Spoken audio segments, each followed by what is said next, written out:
Hello, all you positive heads out there. It's so good to be back with all you beautiful reflections of the one source consciousness that creates and animates all things. If you're new to this podcast, of course, we are super happy to have you here, and we just ask that you bring an open mind and heart to your listening experience and to be prepared to explore vantage points that I'm convinced will help shift or solidify your current understanding of the ultimate nature of reality in a way that is extremely empowering. Speaking of exploring powerful perspectives, I would like to gift my book, The Golden Key, Modern Alchemy to Unlock Infinite Abundance to you at goldenkey.gift, where you can get the audio or ebook as my gift to you by using the code POSITIVEHEAD at checkout.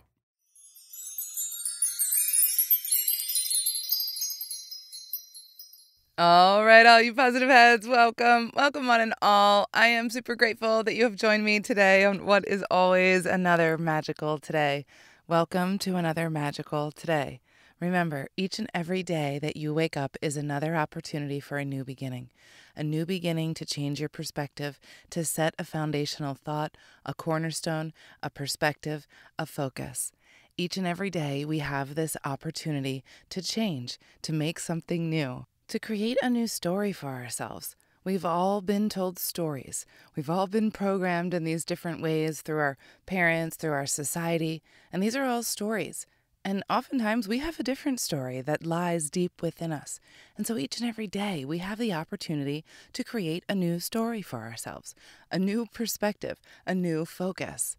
And speaking of different perspectives and different focuses, I was thinking this morning about all the different religions and how at the end of the day, the message is always the same. It's just what happens is humans come in and take it over and mess it up and humanize it. At the end of the day, the message is still the same, about oneness, about love, compassion, forgiveness. But then humans get involved and they put all their rules into place and expect everyone else to agree with their opinion, that their opinion is the right opinion. This is a silly little human thing that we do. This is what keeps us fighting, by not being able to just say, I recognize your opinion, I recognize my opinion, and it's okay that we have different opinions. Maybe we can meet somewhere in an understanding in the middle, and it's okay even if we don't. You are entitled to your opinion. As long as you're not hurting anyone, you are entitled to your opinion. We can agree to disagree. So much of our wars are religious wars because we cannot agree to disagree, when at the end of the day, we are saying the same thing. And so I thought of this little book that I have, and what it is it's called Jesus, Buddha, Krishna, and Lao Tzu, The Parallel Sayings by Richard Hooper. And so this is a book that has been sitting on my shelf for years. I think it was a bookstore pickup just really quick as I was walking through, because I thought, well, I've thought about this concept for many years. I thought, well, this is great. This is an easy way to just see what everybody says about the same concept. So I picked this up, and the concept that I want to talk about today is called The Great Way. And Richard Hooper, who wrote this book, has a really eloquent way of explaining the way. And he explains it like this. The way, spoken of the world's great teachers, is not one single path, yet all paths lead to the same destination. Traveled by the pilgrim, the way is the path to life. It is the quest for our own personal holy grail. The way stretches out before us, endless. It leads beyond the horizon, yet it begins with a single step. Once the way is chosen, there is no turning back. We may stop and rest a while. We may tarry here and there for as long as necessary. We may even fall asleep by the side of the road, but we will eventually awaken no matter how long we sleep. Then, recognizing that the day's shadows are falling long across the path, we stir ourselves, cinch up our belts, and continue forward. If we do not know where the way begins, there are those who can show us. If we become lost, there are those who can give us directions. If we need company, there are those who will be our traveling companions. But they can walk with us just so far. Eventually, they must part, bidding us good journey, knowing that the path we travel is a path we must take alone. And in this case, alone means alone in this 3D world, that it's our journey, our own personal journey. Buddha said that no one saves us but ourselves. No one can and no one may. We ourselves must walk the path. So you always hear me say that we are never alone, and we are never alone. And that is because our multidimensional aspects are always with us. Our guides, our higher self, and Source, Creator itself, always within us. Never alone. But in this 3D reality, this is our personal duty. This is our alone job to do. I do it myself job. No one can do this for us, although there are a lot of people that can help us along the way. Oftentimes, we look to teachers or prophets to show us the way or teach us the way, but that way can only be found within each of us, within ourselves. There is no external source that can give you what you can give yourself from deep down within the depths of your being. That is where we are looking.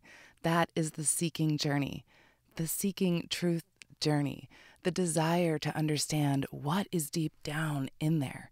What is this way that all these great prophets are talking about, this way that we can only find when we look within? Jesus said, "The kingdom of God is within you and all around you, yet you do not see it." This is a classic theme, that it is right in front of our face. What is right in front of our face is that everything is energy, everything is made of light, and that is all that we are. That is where we get our power, energy, right? We are these great and powerful beings, and that power comes from love. This is the secret of the ages. We don't find that outside of ourselves. We can only find that within ourselves, from the recognition of the love that we are, of the unity that we are. And this unity, this allness of the universe, we refer to it, or different teachers and different cultures refer to it with different words. Buddha and Lao Tzu referred to the allness as Lao Tzu referred to it as the Tao, or the way, and so did Buddha. The way, the nature of reality, how this existence works, the backbone of it. The way is love. We were created from love, and the way back to the Creator is love.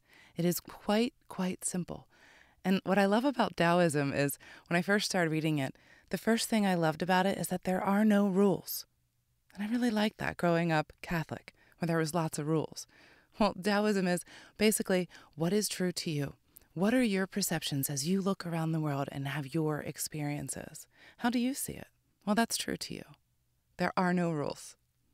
And so how do we come to this understanding within ourselves? How do we find the way or the kingdom within ourselves? Well, Judas asked Jesus, "How do we find the way?" And Jesus answered, "By developing love and compassion." And that is from the dialogue of the Savior. By developing love and compassion, that is always the answer. You know, listening to this podcast, that love is the answer. The other thing that developing love and compassion does is open the veil. Not open it, but allows you to pierce it a little bit more, allows it to be less foggy and more clear, so that your connection to your inner being, to your higher self, is more clear. And when that's the case, you understand that you are made of love because this connection is telling you that. And the more you sit in meditation and focus on these thoughts, the more you know it and the more you believe it, and the more your higher self keeps reiterating to you that concept. So when we can sit in meditation and focus our thoughts on love and compassion and bring that energy into our being and give that energy out to the world, then we brighten our light. And then we find the kingdom within ourselves. We understand that the light is all that we are made of this unity of love that came from the allness of nothing. Infinite potential. That means within us, we have infinite potential. Every single one of us. In the air, infinite potential. In the space, in your cells, infinite potential. It's a beautiful thing.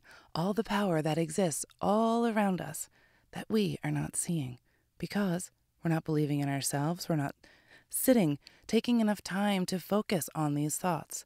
Because if we don't focus on these thoughts, then the world around us can overrun us and allow our conscious mind to take over instead. Which I personally have plenty of experience with.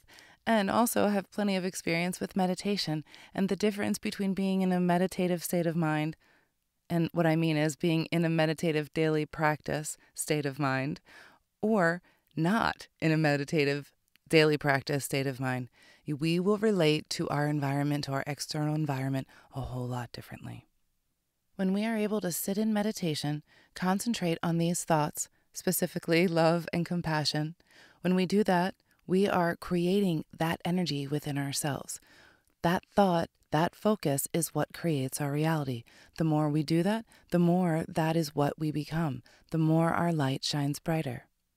In the hymn of Jesus from the Acts of John, it says, "I am a beacon of light to those who see me. I am a mirror to those who look for me. I am a door to those who knock on me. I am the way for you, the traveler." What's interesting is that in the Bhagavad Gita it says, "I am the way for the traveler. I am the master who watches in silence. I am your friend and your shelter. I am the beginning and the end of all things. I am the seed of the universe, and I am the supreme treasure." The supreme treasure, the kingdom, the light within ourselves. That light that comes from immense love, which is all that we are. And so now I'm going to reread this from the Bhagavad Gita, and I'm going to replace the I am with the word love. I am love, right? So, love is the way for the traveler. Love is the master who watches in silence. Love is your friend and your shelter. Love is the beginning and the end of all things.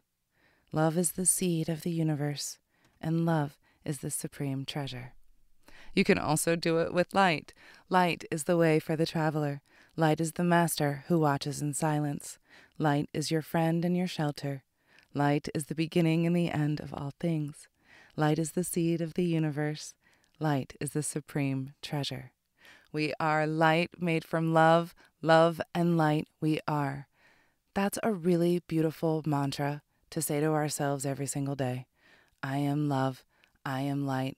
I am a beacon of love in this universe. I am here as a humble servant, building my light so that I may better serve the whole. Some more advice for brightening our light so that we can better serve comes from the second apocalypse of James. When you perceive those things outside of you as the same as those things within you, and when you unify the male with the female within you, then you will enter the kingdom of heaven. What that really means is accepting both of the aspects within you, all of the positive, all of the negative, and unifying those, alchemizing those within yourself, accepting those, loving those. When we can do that, that is when we find the kingdom. That is when we see our light because we are accepting and loving of our wholeness. And this is what we like to call balance. We have lots of different words that mean the same thing. We can balance ourselves, balance our energy system by accepting all of the different aspects, knowing we have all parts of it within us. We are perfectly imperfect, all fractals of source. It can be nothing but love, so why not love it? It's a whole lot easier when we love it. And even if you don't love it consciously, it's okay. We can sit in meditation and bring in those thoughts to encourage that perspective. It takes a little practice sometimes because, like I said before, this world, as you already know, beats us down quite a bit. So we need to remind ourselves. It was a little easier, I think, in ancient times. Maybe not so easy, but in certain different ancient times, it was easier to connect in this way. They didn't have the constant bombardment that we do. So it's necessary. I always say meditation is a requirement for this reason. It is necessary to take those constant moments to sit with ourselves, to get quiet, and to just practice bringing in these different energies. This concept is actually in Dolores Cannon's book, Jesus and the Essenes, about Jesus and what he did during his life.